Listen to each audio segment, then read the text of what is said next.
Welcome to this edition of Head to Head. I'm your host, Cam McKinney, and this is episode number 197 of the podcast. And in this episode of the podcast, I'm talking about the battle for the number one spot in the Eastern Conference. Because unlike the Western Conference with the Phoenix Suns up 6 games, the Eastern Conference number one seed is wide open. There are 4 teams within 4 games of the number one seeded Heat who currently have a 2-game lead over the Chicago Bulls, and the Boston Celtics, who are currently the 6th seed, is within 5 games. Compare that to the West. The 6th seeded Nuggets are 13 games behind the number 1 seeded Phoenix Suns. There are 4 teams that I think have a legitimate chance of being the number 1 seed in the Eastern Conference, and they include the Miami Heat, who currently hold the top spot. They have a young core of Bam Adebayo, Tyler Hero, and Duncan Robinson, mixed in with veterans like Jimmy Butler and Kyle Lowry, and at some point they are going to get back guard Victor Oladipo, who, if plays up to his resume, might give them the jolt they need to lock up the top spot in the conference. This is a team that's made a trip to the finals. Miami is just a winning organization, and they are not a team that's led by one great player. They are a good team, and I think that's the massive advantage they have over some of these other teams. They are an actual basketball team. They are super deep, and if they get Victor Oladipo back, they are only going to get deeper. They have one of the best head coaches in the NBA in Erik Spoelstra, a man who has been to the NBA Finals 5 times, and they are led by one of the best basketball executives in NBA history, Pat Riley, who also happens to be one of the best head coaches in NBA history. This team is super consistent. Don't be surprised if they hold on to that number 1 spot. Then you have the Chicago Bulls, who at the beginning of the season, no one would have given them a chance to be the first seed in the East. I would have called you crazy if you thought that could happen, but here we are. And what this team needs is to get healthy. DeMar DeRozan is having an extraordinary season, but he needs help, and both Lonzo Ball and Zach LaVine have recently dealt with injuries. If they can get healthy, there's a strong chance they finish in first. My biggest fear for this team is an early loss in the postseason. This has a feel of a team that could be really good in the postseason and then get knocked out in the first round, because they just don't have enough guys who have played in meaningful basketball games other than DeMar DeRozan. Nikola Vucevic has never been in meaningful postseason games, and the same goes for Lonzo Ball and Zach LaVine. These are the guys they are relying on to get them to the conference finals. I just don't have a lot of faith. I do think they could have a strong finish to the regular season if they get healthy. I think there is a very good chance the Chicago Bulls end up being the number 1 seed in the Eastern Conference. They have head coach Billy Donovan, who I think is one of the most underrated head coaches in the NBA. The other 2 teams competing for the top spot are the Philadelphia 76ers, who I look at as a serious threat. They now have Joel Embiid, who is the MVP frontrunner, and have now paired him with James Harden, who in his first game with the team scored 27 points and 12 assists, and then in Harden's second game with the team had an absurd triple-double that included 29 points, 10 rebounds, and 16 assists. If he keeps playing like this, not only do the Sixers have a chance of being the number 1 seed in the conference, they have a chance of winning the whole thing come June. A lot of people are doubting this team because of Doc Rivers, and I get it. He's become infamous for blowing 3-1 series leads in the postseason, but the guy also has won a title and is really good at coaching superstars playing together. And then you have the final team, who I think could end up being the number 1 seed in the Eastern Conference, the Milwaukee Bucks. I think people have not paid much attention to this team this year because they just won the title. I get it, and they're the same. They still have Giannis Antetokounmpo. He's always reliable. They have Chris Middleton, one of the best free-point shooters in the league, and Drew Holiday, who is one of the best two-way point guards in all of basketball. When it comes to the Bucks, they seem to have a decent game plan. Giannis dominates the first 3 quarters, and then Chris Middleton closes out the game during crunch time. And this plan worked to perfection last postseason. They won it all. Can that strategy work for a second time? time. The real reason the Bucks have a legitimate chance to be the number one seed and why you should take them seriously is because they have the best player in the conference in Giannis Antetokounmpo. The guy won MVP and Defensive Player of the Year last year, and he is just as motivated this season. But for me personally, the reason I don't take them that seriously is because yes, they have Giannis, but then around him they have guys like Brook Lopez, who I think is getting older. He's not the same guy he was when he first got to Milwaukee, and they have Grayson Allen. I don't believe in Grayson Allen as a basketball player. He is more famous for tripping people on the court than making game-winning plays. That's the biggest weakness for the Milwaukee Bucks. They are not a very deep basketball team. For them to win games, Giannis Antetokounmpo has to play like a superstar.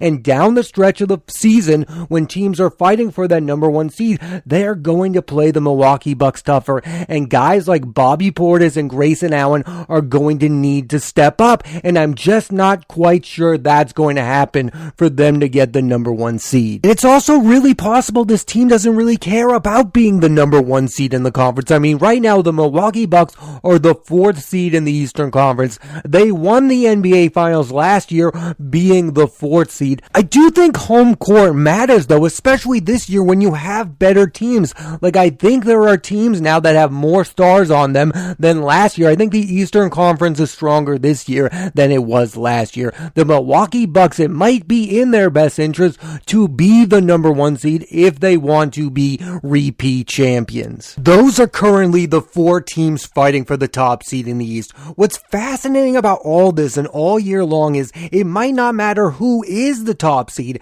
because a team that everyone looks at as a legitimate contender is the Brooklyn Nets, who are currently the 8th seed in the conference, because if this team can finally get together, they could have Kevin Durant, one of the best scorers of all time, Kyrie Irving, one of the most skilled point guards of all time, and Ben Simmons, a young star who has a lot to prove, to go along with Seth Curry and Joe Harris, two of the best free-point shooters in the league, Andre Drummond and LaMarcus Aldridge, two former star bigs who are now decent role players. When it comes to Brooklyn, here are my thoughts.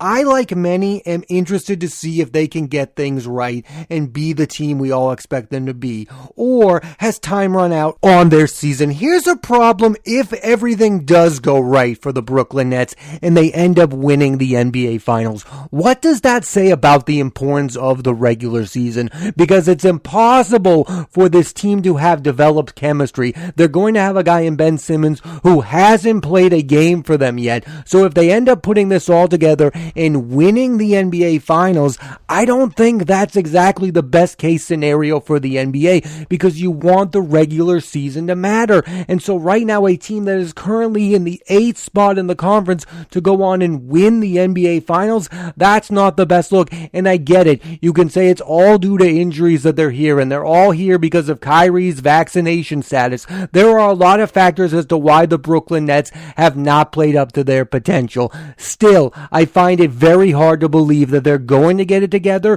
but if they do get it together, that's not the best situation for the NBA to be in. The way I personally feel about the Brooklyn Nets is the same way I felt about the Brooklyn Nets last year. I never for a second thought that that team last year was going to go all the way to win the NBA Finals. Even though they had Durant, they had James Harden, they had Kyrie Irving, I knew that thing was never going to work out. I never felt like they were a championship team, and I feel the exact same way right now. There is something missing on that team. And I feel like they get a lot of unwarranted attention. I get it. James Harden demands out of there. James Harden is way better than Ben Simmons. He's proving it right now on the Philadelphia 76ers. Again, he's had double-digit assists in each of the first 2 games with the Philadelphia 76ers. There is going to be some serious pressure on Ben Simmons to produce right away with the Brooklyn Nets. And I'm rooting for Ben Simmons,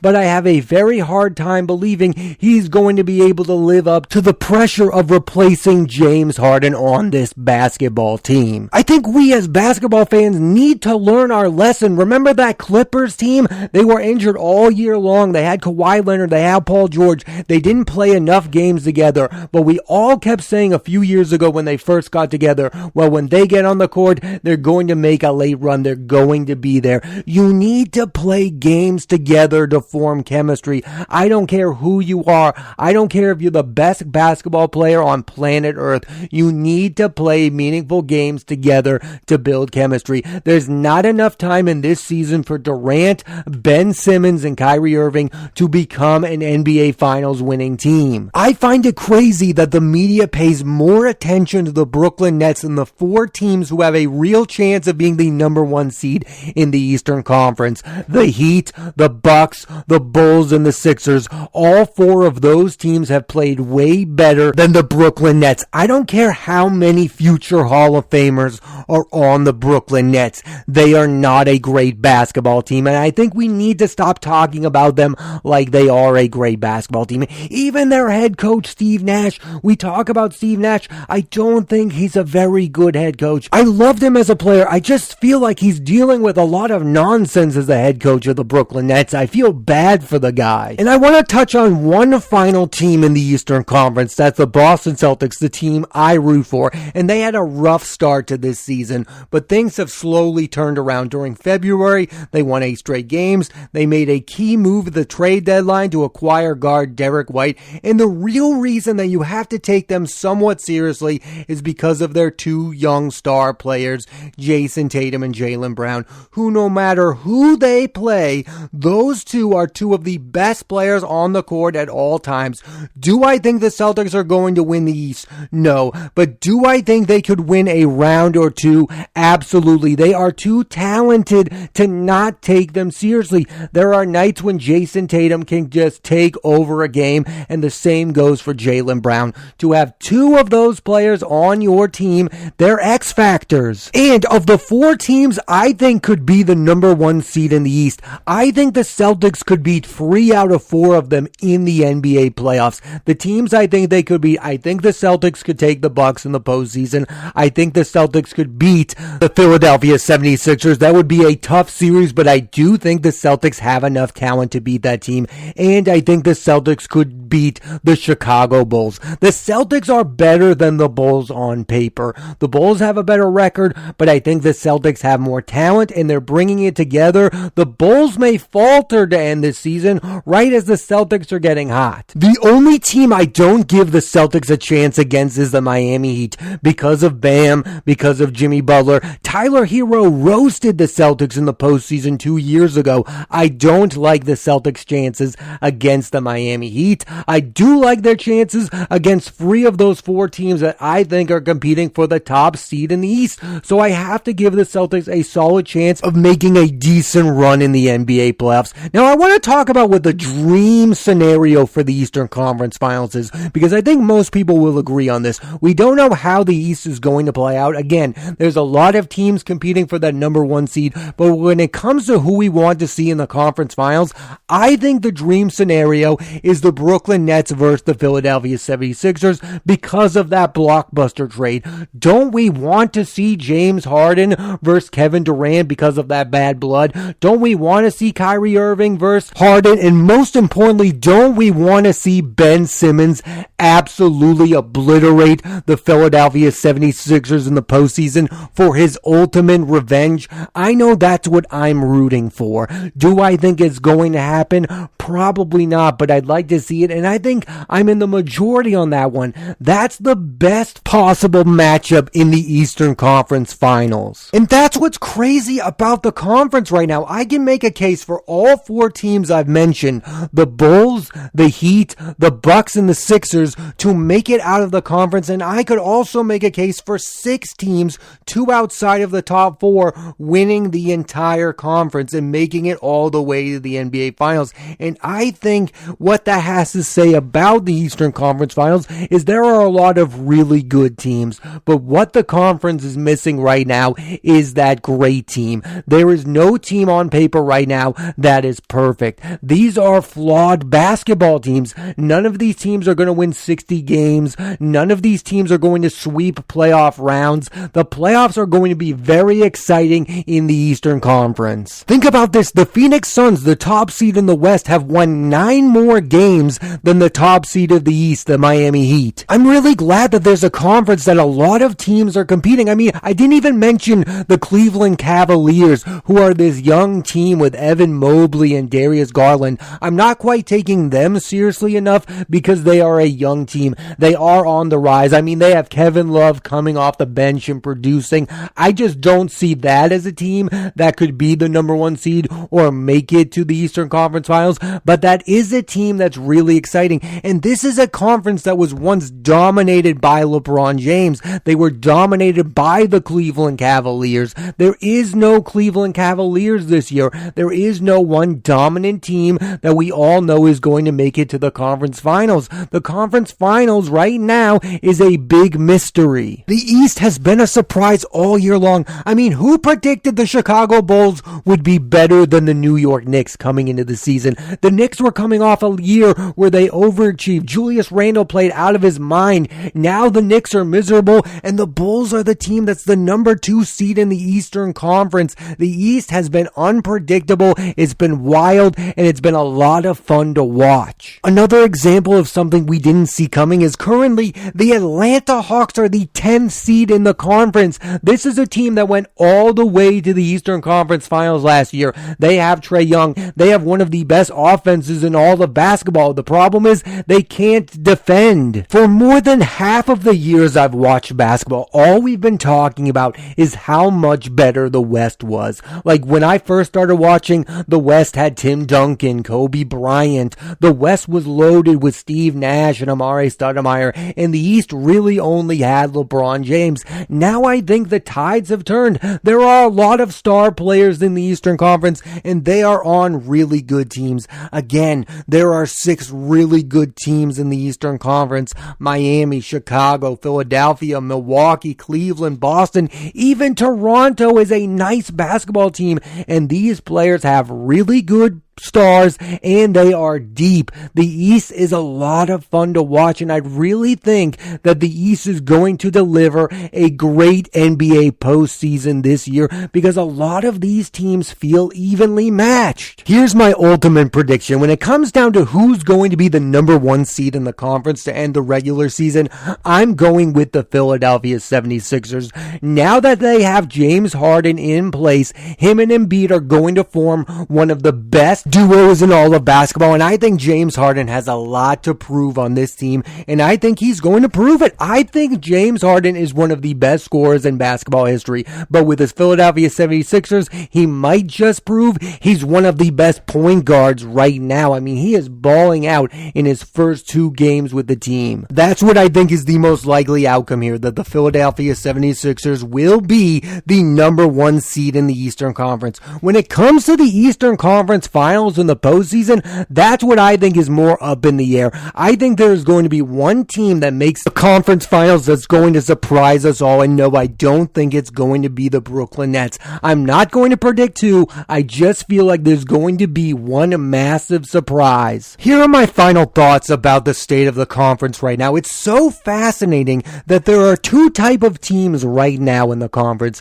There are teams that have been together all season long, like the Milwaukee Bucks. They have had the same roster. And then you have teams like the Nets and Sixers who have made moves on the fly. We are going to find out whether or not it's better to be the same team year long and form chemistry, or if you should make that roster altering trade. I mean, those 2 ideologies are at war right now in the Eastern Conference, and I'm really excited to see how it all plays out. Again, are the Milwaukee Bucks going to dominate when it comes to the postseason because they've had that same roster all year long, or is Philadelphia or Brooklyn going to figure it out on the fly and win the conference? I can't wait to see the NBA postseason this year. It's going to be one of the most exciting postseasons in quite a long time because the East is wide open. I know it's usually the wild, wild West, but this year it's the wild, wild East. I mean, we're not that far removed from when people were clamoring for them to give up the conferences and just have the top teams make the NBA playoffs. I am glad that the conference still exists because, again, you have a lot of excitement out of the the Eastern Conference and the West this year. The conferences are loaded. There are a lot of very good teams in the NBA right now. And for me, the teams in the East are better than the teams in the West. Thanks for listening to this edition of Head to Head. I'm your host, Cam McKinney, and there'll be a new episode of the podcast every Monday. So please rate, review, and subscribe.